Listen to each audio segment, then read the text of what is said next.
Welcome to another DK Custom Products video. My name is Dwayne. This is Mr. John Meadows. He's a friend of DK. We're going to do an entire video series on John.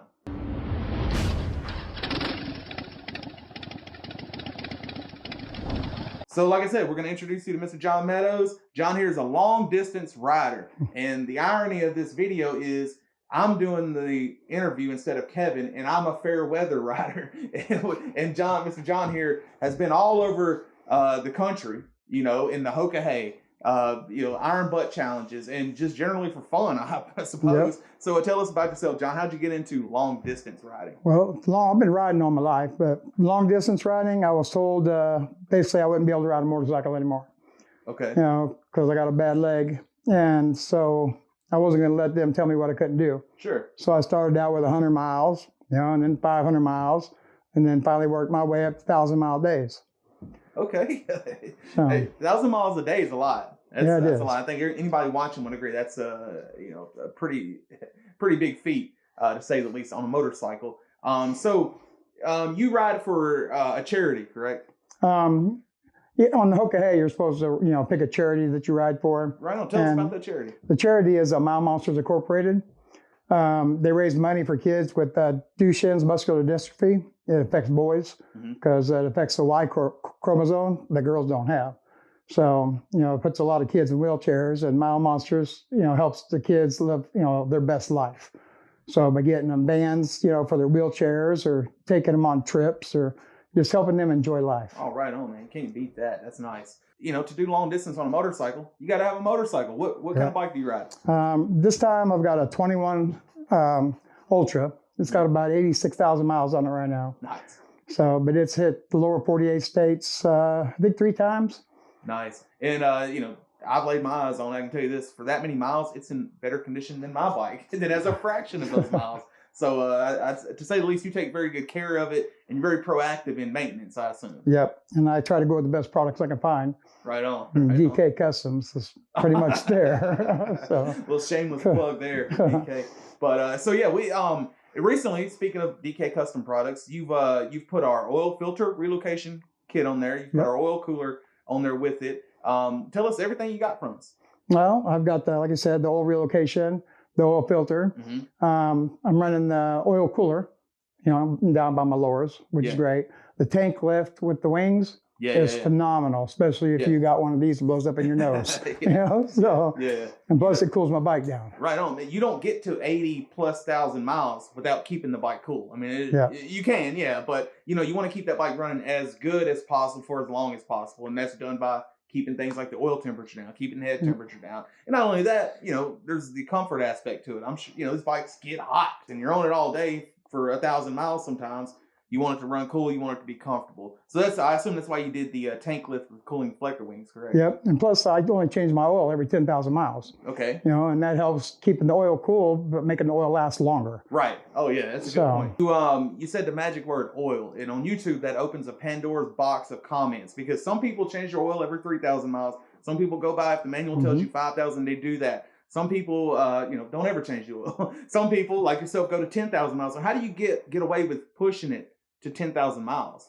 That's all I've ever done, So what kind of oil do you run? Yeah, I run Amsoil. Okay. But now that I've got your oil filter, I can set my bike up straight, clean my oil filter out and slap it back on without doing an oil change. Right on, because most of your maintenance is done on the side of the road, correct? Man, I bet that oil filter relocation comes in clutch for that. Oh, it'll help out a lot. Nice, man. Nice. Yeah. Okay, cool. I myself enjoy riding motorcycles. I've been riding for a while, not as long as you, but I've been riding for about 15 years myself. But only recently, since I started working at DK, I got into the Harley scene. So the world of patches, the road names and all, that's sort of new to me. So where did yours come from? I'm always interested in knowing, people will have names like Skillet or Roadkill or, Tank or something. It's always something. There's always a story behind it. So how did you get the name Tripod? Well, I was up in Washington, D.C. for a rally, and all of us bikers were on a bus, and a lady got on. So I got up to give my seat to her. Of course, with me being on a cane, it kind of wobbled me around. She's like, "You look just like a tripod standing there." So all my friends was, "Where's Tripod? Where's Tripod?" Like I said, there's always a story behind it. So it kind of stuck. Cool, man. It's not the worst nickname I've heard. No. A big question I'm sure a lot of people have is, how, do you live on the road? If not, where do you live? How much time do you spend on the road every year? Tell us a little bit about that. Well, I live in Indiana, and I spend about 50 to 60,000 miles a year on the bike. Mm-hmm. So that could be riding, because I do 1,000-mile days, I could leave Indiana and be down in Florida in one day. Yeah. So how long did it take you to get here? Just for you guys' knowledge, we're in North Mississippi. You came all the way from Indiana. Well, first I rode over to Oklahoma, Medicine Park. Oh, just a quick stop over in Oklahoma. Yeah, okay. just to have tacos with some friends at the annual taco run, and then I shot over here in one day. So right on. Just a short little ride. Yeah, that's very interesting to me. I think the longest period of time I spent on a motorcycle is when Kevin and I went to Sturgis. And, during that week, I probably put 2,000 miles on my bike. But, I don't spend a lot of time on my bike. I think a lot of people are that way. Whereas, you're there. It's a spectrum. Right. People just, leisurely ride their bike. On the weekends I'll cut out, 100 or so miles. But I couldn't imagine living on the road. That's a interesting lifestyle. A lot of us can't live without Netflix or things like that. Wi-Fi.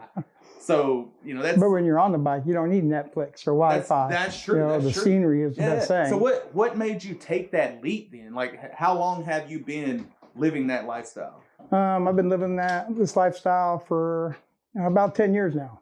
Okay. So, I mean, what pushed you? Like, what was the turning point where you said, hey, you know what? I need to ride hundreds of miles a day. When I found out about the Iron Butt Association. Okay. And all the different challenges that they had.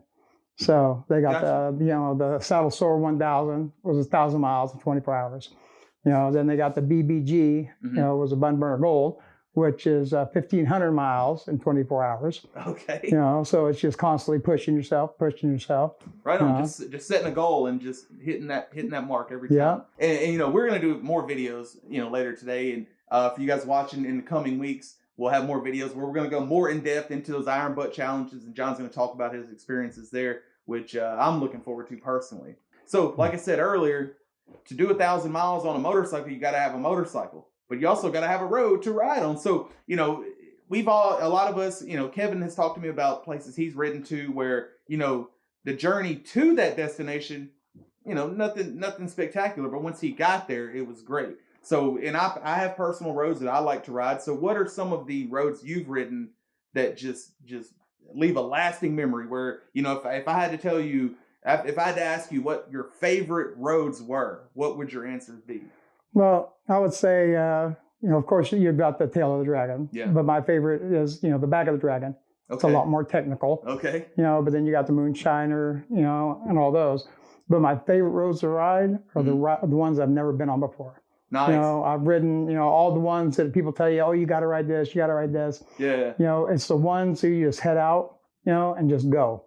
You find these little small towns, people to talk to. Yeah. The little diners are phenomenal.